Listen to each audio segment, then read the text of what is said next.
जैसे मैं बार बार बोलता हूं कि जब हम मेंस की तैयारी कर रहे हैं तो मेंस में हमारे पास बहुत सारी जिम्मेदारी आ जाती है। जैसे हमको फैक्ट भी याद रखना है, उस फैक्ट को प्रेजेंट भी करना है, और मेंस में कॉपी चेक करने वाले के समक्ष आपका चेहरा नहीं है, वो आपको नहीं जान रहा है कि आप कितने टैलेंटेड हो या नहीं हो। उसको बस इतना ही पता है कि वहां पर एक कॉपी है और उस कॉपी में जो आप लिखे हो वो बस उसको चेक करना है, उसके बेस पर वो आपको जज करेगा, है ना। तो एक बार मैं थोड़ा सा उत्तर लेखन शैली के ऊपर मैं आपको बताता हूं कैसे क्या क्या है, ठीक है। देखिए, जैसे अगर हम देखें आपका मुख्य परीक्षा में उत्तर लेखन शैली, अगर हम ये देख रहे हैं ना, answer writing skill in mains examination, कि मुख्य परीक्षा में हमको कैसा उत्तर लिखना है। अच्छा, जब भी हम उत्तर लिखते हैं, आंसर जब हम लिखने जाते हैं तो बहुत सारी चीजें हमारे आंसर को इन्फ्लुएंस करती हैं, प्रभावित करती हैं। या जब हम आंसर लिखने जाते हैं तो बहुत सारी चीजों से एक बेहतर आंसर या आंसर के कंटेंट क्या होंगे डिसाइड होता है, जिसमें सबसे पहले एक इसमें है वर्ड लिमिट। मतलब जब भी आप आंसर लिखने जा रहे हैं मुख्य परीक्षा का, तो वर्ड लिमिट को आपको ध्यान देना है। वर्ड लिमिट तय करेगा कि आपका आंसर कैसा होना चाहिए, है ना। दूसरा इसमें जो खास बात होता है वो होते हैं इस क्वेश्चन के अंत में दिए गए डायरेक्टिव वर्ड्स, जो निर्देशात्मक शब्द होते हैं। जैसे कोई प्रश्न दिया है कि भारत के राष्ट्रपति के निर्वाचन पद्धति की व्याख्या कीजिए, explain the electoral procedure of president, एक ये दिया गया। तो जो व्याख्या शब्द है वो डायरेक्टिव वर्ड्स है, मतलब वो डायरेक्ट कर रहा है कि आपके आंसर में क्या होना चाहिए। वहीं पर कई बार दे देता है कि भारत के राष्ट्रपति के निर्वाचन पद्धति का मूल्यांकन कीजिए, इवैल्यूएट। तो ये शब्द जो होते हैं वो डायरेक्टिव वर्ड्स होते हैं, इनको निर्देशात्मक वर्ड, डायरेक्टिव वर्ड्स या टेल वर्ड्स कहा जाता है। इन दोनों चीजों से मिल करके आपका आंसर बेहतर होगा, और यही दो चीजें डिसाइडिंग फैक्टर्स है आपके आंसर की, है ना। जैसे अगर हम इसमें वर्ड लिमिट की बात करें, अगर वन बाय वन हम देखें, अगर सबसे पहले हम वर्ड लिमिट की बात कर रहे हैं, शब्द सीमा की, तो हमारे पीएससी में कितने कितने प्रकार के क्वेश्चन आ सकते हैं। एक 30 वर्ड, है ना, एक 60, एक 100, एक 125 और एक आपका 175। ऐसे क्वेश्चन आ सकते हैं 30 वर्ड में, 60 वर्ड में, 100 में, 125 और 175।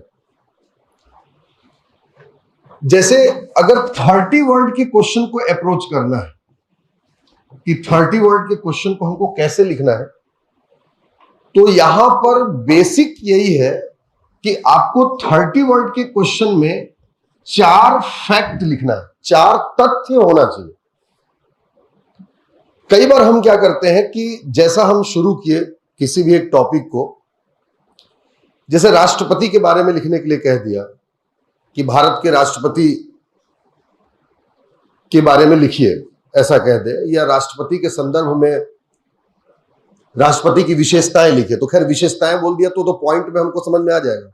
लेकिन अगर ऐसा कोई क्वेश्चन पूछ देता है जिस क्वेश्चन में आपको समझ में नहीं आ रहा है, जैसे मानव अधिकार से आप क्या समझते हैं, पेपर 7 पार्ट 1 में जो protection of human rights act है 1993 का, यहां से जैसे अगर क्वेश्चन पूछ देता है आपसे 30 वर्ड में कि मानव अधिकार से आप क्या समझते हैं, तो आप देखें डेफिनेशन है, लेकिन इसको आपको एक लाइन में जहां से शुरू की वहां खत्म नहीं करना है। आपको इसमें 4 फैक्ट बनाने पड़ेंगे, 4 फैक्ट बनाएंगे तब जाकर के आपको नंबर मिलेगा। याद रखिए, 4 लाइन बहुत महत्वपूर्ण नहीं है कि दिया हुआ पूरा स्पेस भरा जाए। 4 फैक्ट महत्वपूर्ण है, क्योंकि 30 शब्द पर 2 नंबर होते हैं, और हर एक फैक्ट पर अगर आप आधा नंबर काउंट करते हैं तो आपको 2 नंबर मिलने की संभावना ज्यादा है। जैसे मानव अधिकार से आप क्या समझते हैं, अगर इसी प्रश्न को पूछ दे तो आपको सबसे पहले मानव अधिकार का डेफिनेशन बता देना है ना। जैसे मानव अधिकार का डेफिनेशन जो मानव अधिकार संरक्षण अधिनियम 1993 में बताया गया है, ठीक है ना, कि ऐसे वे सभी अधिकार जो संविधान द्वारा प्रत्याभूत हो, अंतरराष्ट्रीय प्रसंविधाओं के भाग हो और न्यायालय में प्रवर्तनीय हो, वो सब क्या होंगे, मानव अधिकार होंगे। दूसरे में आप इसका सोर्स लिख सकते हैं सेकंड फैक्ट, कोई इसका ऑर्डर आपको अरेंज करने की जरूरत नहीं है, सेकंड फैक्ट आप कुछ भी डाल सकते हैं, जैसे ये जो डेफिनेशन है सेक्शन 2D में दी गई है, ठीक। तीसरा फैक्ट आप ये भी डाल सकते हैं कि जितने भी मौलिक अधिकार होते हैं वो सब क्या होंगे, आपका मानव अधिकार होते हैं, ठीक। और मानव अधिकारों का संरक्षण जो है एक सभ्य समाज के लिए आवश्यक होता है, ठीक है। Protection of human rights is a part of bona fide society. कोई भी फैक्ट जो आपको उस समय याद आ रहा है वो सारे फैक्ट को आपको इनकलकेट करना है, मेरी बात समझे। तो 30 वर्ड के आंसर देने में किसी डायरेक्टिव वर्ड्स की कोई भूमिका नहीं होती, जो डायरेक्टिव वर्ड्स होते हैं इसमें केवल आपको 4 फैक्ट लिखना है, समझ में आया, और टू द पॉइंट लिखना है, जो पूछा है पहले उसी को लिखना है, घुमा फिरा करके नहीं लिखना है। इसमें बहुत ज्यादा आपको शब्द शैली, मतलब बहुत ज्यादा जो हम सोचते हैं लक्ष्यदार लिखने का, ऐसा कुछ भी करने की जरूरत आपको यहां पर नहीं है। सीधा सीधा आप क्या करेंगे, जो पूछा उसमें 4 फैक्ट आपको निकाल करके रख देना, सही बात। अगर यहीं से हम चले, अगर 60 वर्ड पूछता है, 60 वर्ड्स की अगर वर्ड लिमिट है, तो 60 वर्ड में कभी पूछेगा तो आप ये मान करके चलिए कि यहां पर 8 फैक्ट आपको लिखने जरूरी, 4 उसमें, यहां 8 फैक्ट, ठीक है। जो यहां पर आप 4 फैक्ट लिख रहे थे, यहां पर 8 फैक्ट लिखना है, 8 फैक्ट लिखेंगे क्योंकि यहां पर कितना नंबर मिलेगा, 4 नंबर 60 वर्ड पे। तो 30 और 60 वर्ड के लिए बहुत ज्यादा सोचने की जरूरत नहीं है, 8 फैक्ट, 7 से 8 फैक्ट आपको लिखना जरूरी है, ठीक है ना। जैसे उसी क्वेश्चन को अगर हम वापस से लेकर के चले, 30 वर्ड में पूछा कि मानव अधिकार से आप क्या समझते हैं, तो 30 वर्ड में हमने बता दिया कि भाई मानव अधिकार वे अधिकार हैं जो संविधान द्वारा प्रत्याभूत हो, अंतरराष्ट्रीय प्रसंविधाओं के भाग हो और न्यायालय में प्रवर्तनीय हो, पहला लाइन। इसका उल्लेख इस मतलब मानव अधिकार संरक्षण अधिनियम 1993 की धारा 2 में दिया गया है, 2D में दिया गया है ना, सेक्शन 2D में, ठीक। मानव अधिकार, सॉरी मौलिक अधिकार भी मानव अधिकार के हिस्सा होते हैं क्योंकि मौलिक अधिकार को संविधान द्वारा गारंटी दी गई है, ठीक है। और चौथा हमने लिख दिया कि ये सभ्य समाज की विशेषताएं हैं, मानव अधिकार का संरक्षण सभ्य समाज की विशेषता है। अब इसके आगे और लिखना है, तो जो भी फैक्ट आपको मानव अधिकार के बारे में पता है वो आप लिख लीजिए, ठीक। मानव अधिकारों के बेहतर संरक्षण के लिए अब इसमें 4 फैक्ट और आपको जोड़ना है, तो 4 हमने जो पढ़ा उसके बाद 5वां फैक्ट क्या हो जाएगा, मानव अधिकारों के बेहतर संरक्षण के लिए संस्थागत प्रयास किए गए हैं, ठीक है। केंद्र स्तर पर राष्ट्रीय मानव अधिकार आयोग, 6वां केंद्र स्तर पर राष्ट्रीय मानव अधिकार आयोग और राज्य स्तर पर राज्य मानव अधिकार आयोग है। 7वां पॉइंट में जाकर के आप बता सकते हैं मानव अधिकारों से संबंधित मामलों के त्वरित विचारण के लिए मानव अधिकार न्यायालयों की भी व्यवस्था की गई है, लिख सकते हैं ना हम इन सारी चीजों को, ठीक। साथ ही साथ अगला आप लिख सकते हैं लास्ट पॉइंट की मानव अधिकारों के बेहतर संरक्षण के लिए जांच एवं अन्वेषण की शक्तियां मानव अधिकार आयोगों को प्रदत्त है।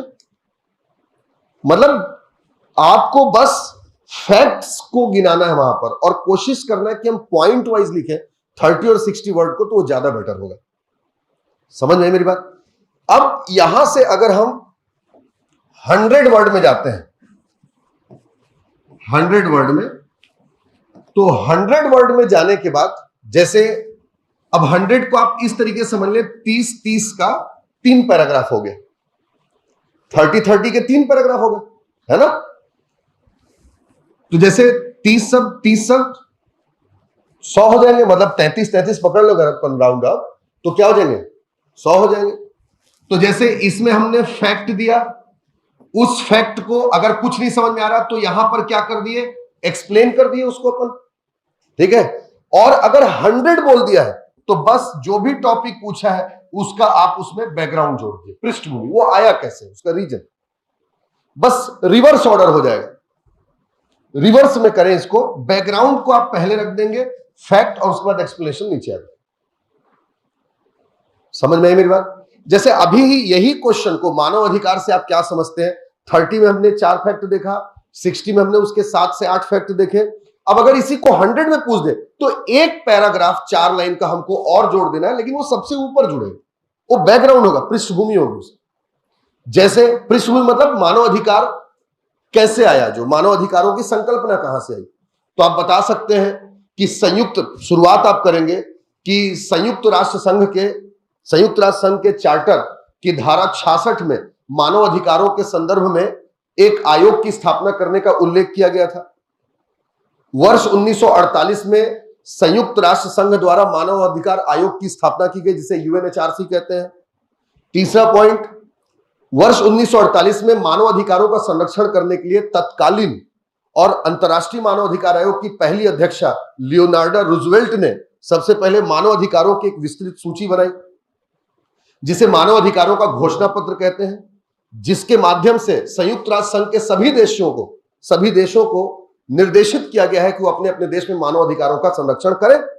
अतः भारत ने भी मानव अधिकारों का संरक्षण करने के लिए मानव अधिकार संरक्षण अधिनियम 1993 में पारित किया, जिसके अनुसार, अब अगला ये वाला पैरा आ जाएगा, जिसके अनुसार क्या है, वे सभी अधिकार जो संविधान द्वारा प्रत्याभूत है, अंतरराष्ट्रीय प्रसंविधाओं के भाग है ना, न्यायालय में प्रवर्तनीय है, वो मानव अधिकार होंगे। फिर रिवर्स ऑर्डर 125 में जब अगर आप जा रहे हैं तो 125 में जैसे 30 वर्ड में केवल फैक्ट डाले, 60 में फैक्ट के साथ एक्सप्लेनेशन डाल दिए, 100 में बैकग्राउंड डाल दिए। अब जैसे ही आप 125 वर्ड्स में जाएंगे, 125 वर्ड्स में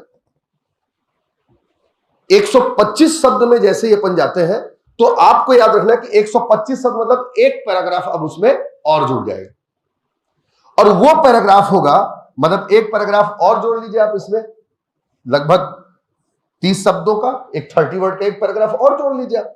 जब ऐसा जोड़ेंगे तो आप इसको याद रखिए कि यहां पर आपको कंक्लूजन करना है, मतलब आंसर का समापन करना है। और कंक्लूजन में हमेशा कितनी चीजें आएंगी? 3 चीजें आएंगी। पहला, उसका मेरिट, मतलब उसकी विशेषता क्या क्या उसकी विशेषता है। दूसरा, उसका डीमेरिट या उसकी कमियां, लिमिटेशंस क्या क्या है। और तीसरा, लास्ट में आप क्या लिख देंगे, इसको कंक्लूड कर देंगे, लास्ट में कंक्लूड करेंगे। समझ में आई मेरी बात? जैसे उसी को ले अगर अपन 30, 60, 100 में देख लिए, 125 में एक पैराग्राफ हमको और ऐड करना है। एक पैराग्राफ ऐड करना है, उसमें क्या क्या लिखना है हमको, तो डीमेरिट बताना है, मेरिट बताना है और कंक्लूड करना है। विशेषता बताना है, सीमाएं बतानी और आंसर को बंद करना है। तो विशेषता, कोई भी आप 2 विशेषता लिख दीजिए।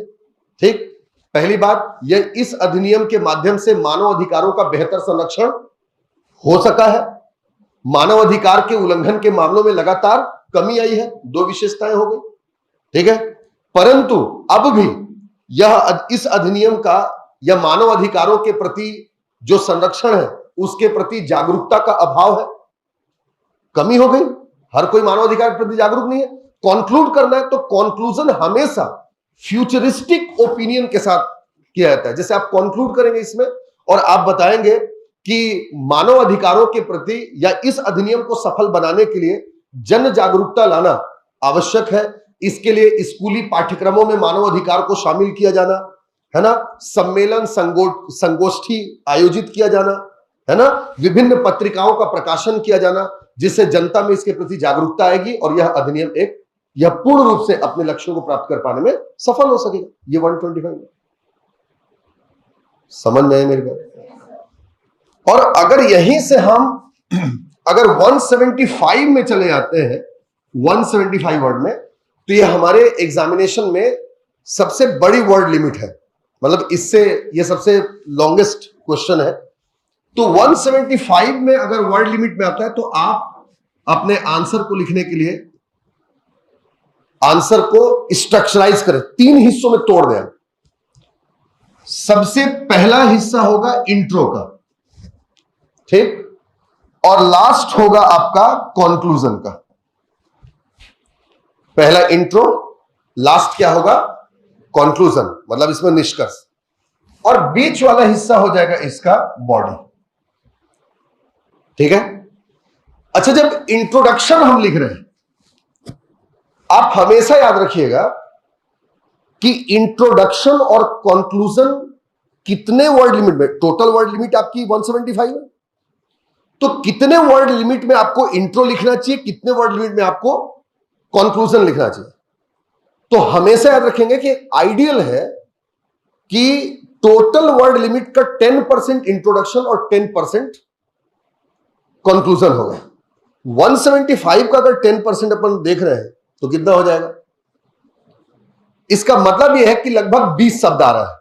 तो हम क्या करें, 17.5 मतलब 20 शब्द आ रहा है, तो आप ये मान चलिए कि हम दोनों को एक मोटा मोटी, ताकि आंसर हमारा एक गरिमापूर्ण दिखाई दे, तो 30 वर्ड लिमिट इन दोनों की सेट कर लिए, 160 हो गया। और जो बचा हुआ रिमेनिंग पार्ट है ना, यानी जो 115 वर्ड लिमिट जो बच गया हमारे पास में, उसमें हमको बॉडी लिखना है। बॉडी में एक्चुअल आंसर बॉडी में ही लिखा जाता है। जो बॉडी होगी उसी में जो क्वेश्चन पूछा है उसके बारे में आपको बॉडी में ही लिखना है। इंट्रोडक्शन आपको इस बॉडी से कनेक्ट करने के लिए एक पैराग्राफ लिखना है। जो क्वेश्चन में जिस टॉपिक से रिलेटेड क्वेश्चन पूछा गया है उससे संबंधित ही इंट्रो होना चाहिए। मेरी बात समझ रहे हैं? जैसे एक एग्जांपल लेते हैं। क्वेश्चन देता है कि मानव अधिकार आयोगों के जांच की शक्तियों का परीक्षण करें, examine the power of inquiry of human right commissions, ये क्वेश्चन पूछता है। अब यहां पर जैसे ही उसने कहा कि मानव अधिकार आयोगों के जांच की शक्तियों का परीक्षण करें, तो जांच की शक्तियां क्या क्या है देखें कैसे होगा। यहां पर आपको बताना है जांच की कौन कौन सी शक्तियां प्राप्त है, पावर ऑफ इंक्वायरी बताना है, क्योंकि एक्चुअल पूछता है जांच की शक्ति, और आंसर खत्म किस में होगा? परीक्षण पर, क्योंकि आपको एग्जामिन करना है। सही बात। लेकिन इसको बताने के पहले आपको एक इंट्रो क्रिएट करना पड़ेगा जिसमें आपको यह बताना पड़ेगा। अब आप यहां पर मानव अधिकार संरक्षण अधिनियम के बारे में नहीं बता सकते, आपको ऐसा इंट्रो क्रिएट करना है जो मानव अधिकार आयोगों की जांच की शक्ति से जुड़ा हुआ। समझे मेरी बात को? 30 वर्ड में बनाना है, यानी 3 से 4 लाइन। तो 3 लाइन में आप ये मान के चलिए आप इंट्रोडक्शन देंगे, और चौथा लाइन जो होगा वो कनेक्टिंग लाइन होगा। कनेक्टिंग लाइन मतलब जिससे आप बॉडी पर आ जाए। समझ रहे? जैसे कैसे कैसे हम लिख सकते हैं इसको? तो डायरेक्ट जांच से, मतलब आयोग से, क्योंकि मानव अधिकार आयोग की जांच की शक्तियों को उल्लेख करना है, तो आप डायरेक्ट शुरू करेंगे कि मानव अधिकारों के बेहतर या मानव अधिकारों को बेहतर संरक्षण प्रदान करने के लिए मानव अधिकार आयोगों की स्थापना की गई। यह क्रमशः केंद्र एवं राज्य स्तर पर स्थापित है। ठीक। मानव अधिकार से संबंधित मामलों के लाए जाने पर, इनके समक्ष लाए जाने पर यह उसमें जांच कर सकते हैं। इनकी जांच की शक्तियां सिविल प्रोसीजर कोड के अंतर्गत सिविल न्यायालय को प्राप्त जांच की शक्तियों के समतुल्य है, जो निम्नलिखित है। चौथा पॉइंट निम्नलिखित कनेक्टिंग पॉइंट हो गया। अब आप यहां पर आ गए। अब आप यहां पर पूरा जो जांच की शक्ति है ना, पावर ऑफ इंक्वायरी जो है ह्यूमन राइट कमीशंस को, उसके बारे में सारा चीज बताना है। ठीक है। जैसे पावर ऑफ इंक्वायरी के अंतर्गत 5 चीजें करते हैं ना, समन, कमीशन, अभिलेख, दस्तावेज, साक्ष्य, मतलब समन जारी करना, कमीशन का गठन करना, दस्तावेज ग्रहण करना, अभिलेख मंगवाना, रिकॉर्ड मंगवाना, और साक्ष्य ग्रहण करना। ये 5 चीजें करते हैं। अब आप सोचो कि आपको 115 वर्ड में लिखना है, यानी अगर आप पांचों को 2-2 लाइन समझाओगे साइड हेडिंग डाल करके। अब यहां पर आपने बताया कि मानव अधिकार आयोगों की जांच करने की शक्ति निम्नलिखित है। अब आपने पैरा ब्रेक किया। अब बॉडी को आप बताएंगे। आप बताएंगे इसके अंतर्गत मानव अधिकार न्यायालय निम्नलिखित शक्तियों का प्रयोग कर सकते हैं। The human right commission can use the following powers under this power of inquiry. अब साइड हेडिंग डाले, नंबर 1 समन जारी करने की शक्ति। 2-2 लाइन लिखना है। आप लिख सकते हैं कि मानव अधिकार आयोग मानव अधिकार से संबंधित मामलों की जांच करने के लिए गवाह, पीड़ित, अभियुक्त के विरुद्ध समन जारी कर सकते हैं। ठीक है ना, इस समन का पालन करना अनिवार्य है। 2 लाइन हो गई। अगला, कमीशन गठन करने की शक्ति, establishment, power of establishment of commission, जो मानव अधिकार आयोग है। अब आप इसमें बता सकते हैं मानव अधिकार आयोग मानव अधिकार के उल्लंघन के मामलों में जांच करने के लिए आयोग का गठन कर सकते हैं। इस आयोग की कार्य प्रणाली भी मानव अधिकार आयोग ही तय करें, कमीशन को क्या क्या पावर हो, है ना। तीसरा लिख सकते हैं दस्तावेज प्राप्त करने की शक्ति, पावर ऑफ इनवाइटिंग डॉक्यूमेंट्स। मानव अधिकार न्यायालय क्या कर सकते हैं, जो उल्लंघन के मामले हैं उनसे संबंधित दस्तावेजों को मंगवा सकते हैं। ठीक, इन संबंधित दस्तावेजों का उपयोग उसी मामले में किया जाएगा जिस मामले के लिए इसे मंगवाया गया। Next, power of calling records, अभिलेख मंगवाने की शक्ति। मानव अधिकार न्यायालय या मानव अधिकार आयोग मानव अधिकार आयोग संबंधित मामलों से जुड़े हुए सभी अभिलेखों को मंगवा सकती है। ठीक, इन अभिलेखों का परीक्षण कर सकती है, लिख सकते हैं अपन। इसके बाद लास्ट में जब आगे चलेंगे, लास्ट क्या है, साक्ष्य ग्रहण करना। अब लास्ट में पैरा चेंज करेंगे, लिखेंगे, पैरा चेंज करके लिखेंगे, उपरोक्त शक्तियां मानव अधिकार न्यायालय की जांच की शक्तियां हैं जो इसे काफी सशक्त बनाती हैं। पैरा ब्रेक करेंगे, पैरा ब्रेक करके आएंगे, परंतु, है ना, सशक्त बनाती हैं एवं मानव अधिकार न्यायालय की यह शक्तियां, इन शक्तियों की विशेषता निम्नलिखित है। नंबर 1, यह सिविल न्यायालय के समतुल्य है, मतलब कोर्ट के समतुल्य है। दूसरा, मानव अधिकार न्यायालय क्या कर सकते हैं, साक्ष्य ग्रहण कर सकते हैं, यानी पुलिस की शक्तियां प्राप्त है, अन्वेषण की शक्तियां प्राप्त है। मानव अधिकार न्यायालय जांच के लिए राज्य सरकार या केंद्र सरकार की किसी भी एजेंसी का भी प्रयोग कर सकते हैं। ये विशेषताएं हो गई। 1-2 पॉइंट आप लिख सकते हैं, परंतु यह शक्तियां केवल सलाहकारी प्रवृत्ति की है, एडवाइजरी है। अंत में न्यायालय के पास जाकर के बोलना पड़ेगा, सलाहकारी प्रवृत्ति की है, यह बाध्यकारी नहीं है। लास्ट में आप लिख सकते हैं कि कंक्लूड करना, और कंक्लूजन हमेशा पॉजिटिव अप्रोच के साथ होना चाहिए। आप बस ये बता सकते हैं इसमें कि उपरोक्त शक्तियां मानव अधिकार आयोगों को अत्यंत शक्तिशाली बनाती हैं। इनकी वजह से मानव अधिकार के उल्लंघन के मामलों में कमी आई है और मानव अधिकार उल्लंघन के मामलों के विचारण में तेजी आई। इन्हें और बेहतर बनाने के लिए मानव अधिकार आयोगों को सशक्त किए जाने की आवश्यकता है। ये 175 वर्ड, समझे मेरी बात को? अब एक चीज बस याद रखना है बेटा कि एक प्रश्न आता है बहुत सारे स्टूडेंट के मन में कि हमारा आंसर हम पॉइंट वाइज लिखें या पैरा वाइज लिखें, है ना। हम पॉइंट वाइज आंसर लिखें या पैरा वाइज आंसर लिखें, बहुत सारे लोगों के मन में यह प्रश्न आता है। देखिए, पैरा वाइज आंसर जब बहुत वर्ड लिमिट ज्यादा हो, है ना, जैसे पहले अपने पीएससी में भी था, 250-500 के वर्ड लिखा करते थे, पैरावाइज ठीक था।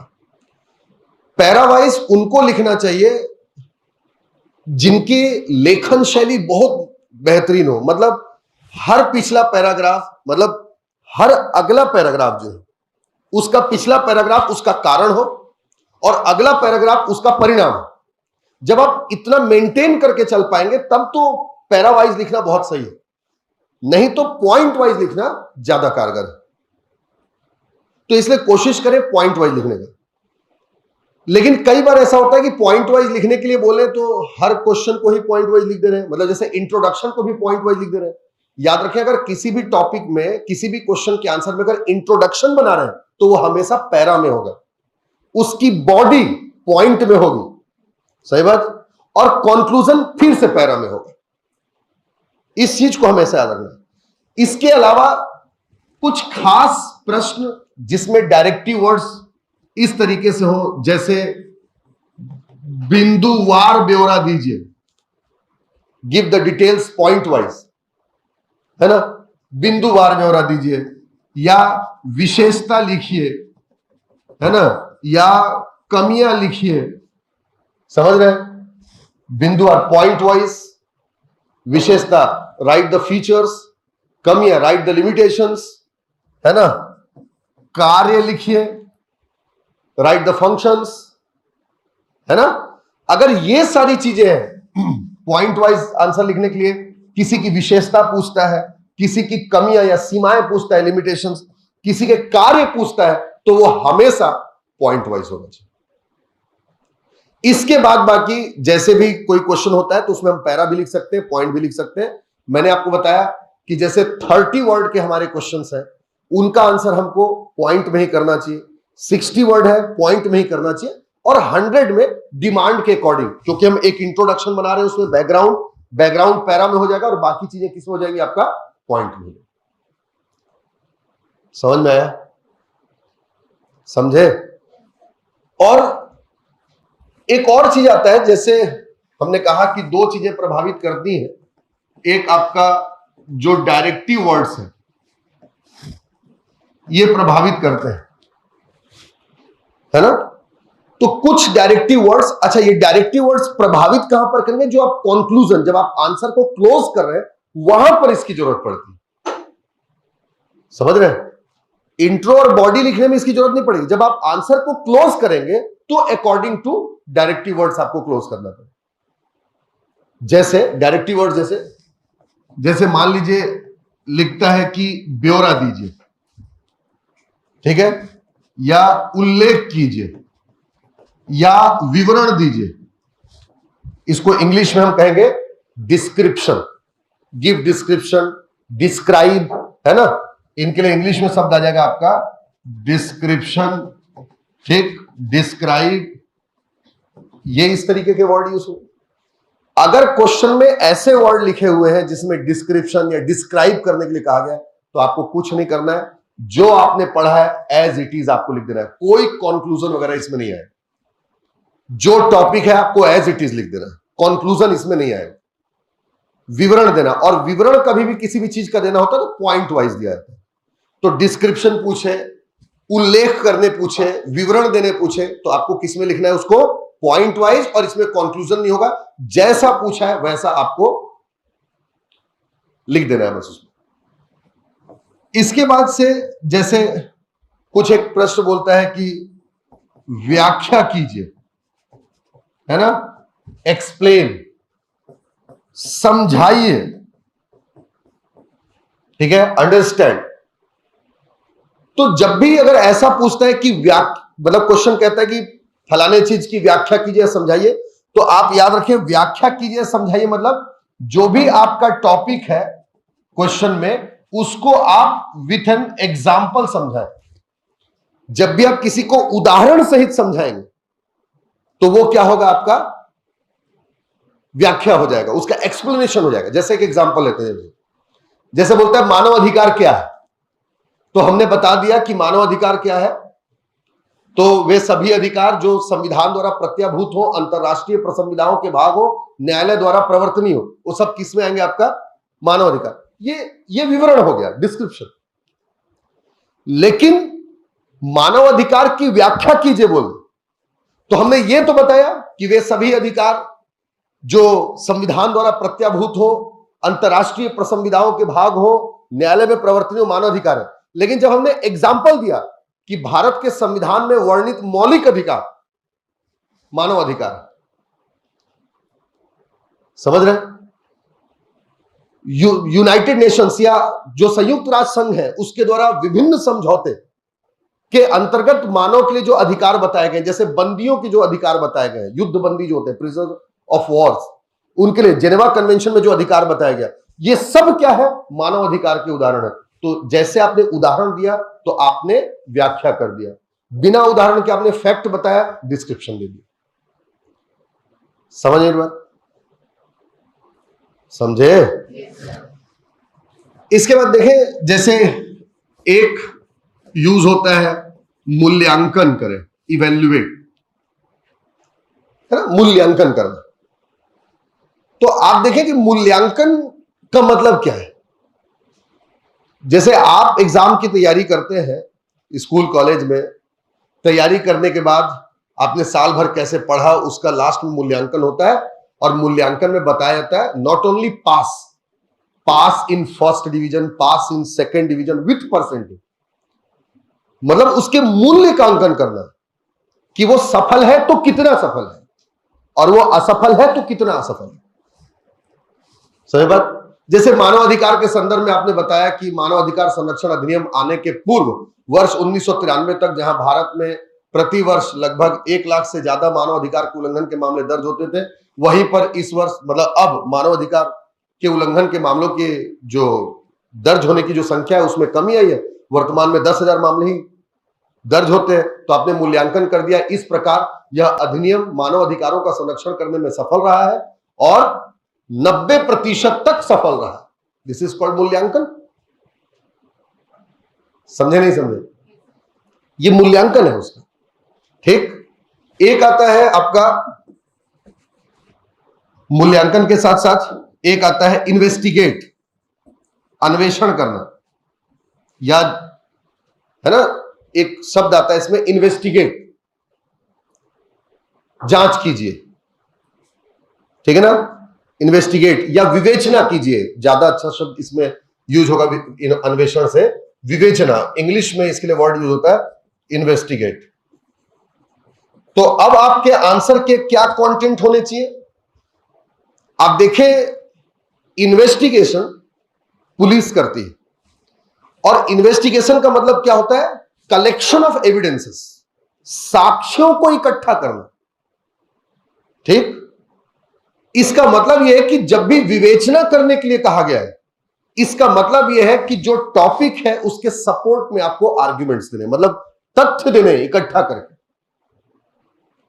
प्रश्न कहता है कि मानव अधिकार संरक्षण अधिनियम 1993 मानव अधिकारों का संरक्षण कर पाने में सफल रहा है। कथन की विवेचना कीजिए। इसका मतलब यह है कि आपको वो सारे फैक्ट्स इसमें एड ऑन करने हैं जो इस बात की पुष्टि करते हो कि इस अधिनियम के आने के बाद से मानव अधिकारों का संरक्षण हुआ। You have to provide all the facts. So investigation means collection of evidences. So you have to provide evidence in support of your answer. समझ में मेरी बात? यह विवेचना करना होता है, मूल्यांकन। इसके अलावा जैसे एक क्वेश्चन पूछता है परीक्षण कीजिए, जैसे अभी इसी के पहले हम देख रहे थे एग्जामिन, है ना, examine the powers of human right commission.